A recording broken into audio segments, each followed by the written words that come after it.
আজি মই কচু বুট আৰু খাৰেৰে এখন ৰেচিপি বনাওঁ আপোনালোকে চাব কেনে হয় এই কচু এইখিনি মই লৈ লৈছোঁ এই কচুখিনি এতিয়া মই ধুনীয়াকৈ কাটি লওঁ আপোনালোকে চাই থাকিব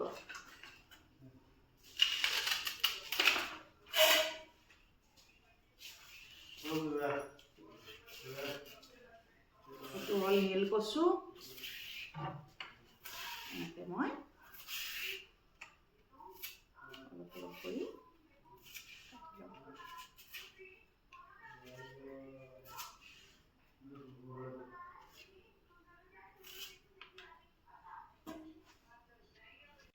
কচুখিনি মই এনেকৈ ধুনীয়াকৈ বাকলি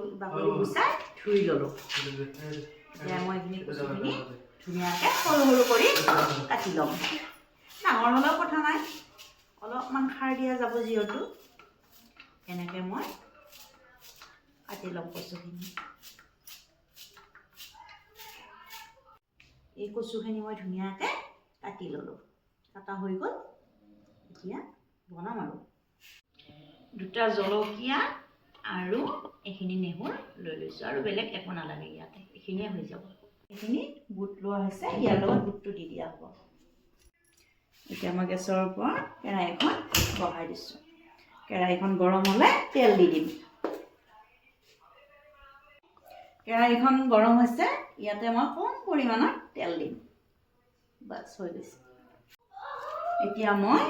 জলকীয়া দুটা আৰু নহৰুখিনি তেলত দি দিলোঁ ৰঙা হোৱালৈকে ভাজি থাকিম এতিয়া মই এইখিনি বহাই দিলোঁ কচুখিনি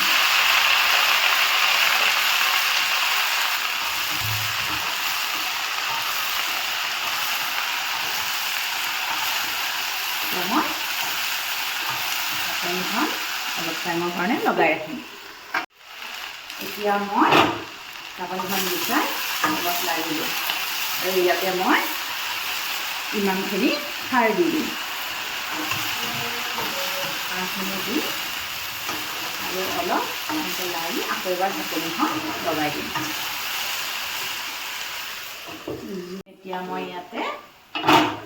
নিমখ দিম আৰু সোৱাদ অনুসৰি ইমানখিনি কচু আছিলে এতিয়া কচু প্ৰায় নোহোৱা নিচিনাই হৈ গ'ল খাৰ দিয়াৰ লগে লগে বুটখিনিও দি দিলোঁ সোৱাদ অনুসৰি নিমখ দিম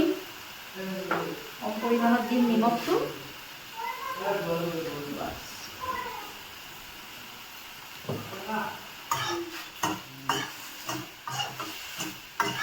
জুইটো অলপ কমাই ঢাকনিখন লগাই থৈ দিম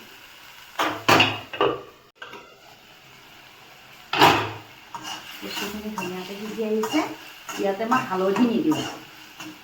হালধি নিদিয়াকৈ বনাম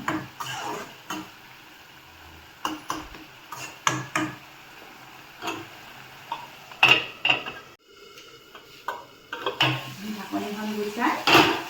আৰু লাৰি দিলোঁ বুটখিনি সিজিব ধৰিছে ইয়াতে পানী নিদিওঁ আৰু ল' ফ্লেমতে এইটো সিজাই ল'ম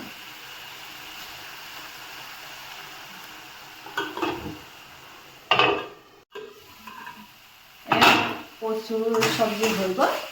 কচুৰ খাৰ হৈ গ'ল আৰু এতিয়া নুমাই ৰাখিম হৈ গ'ল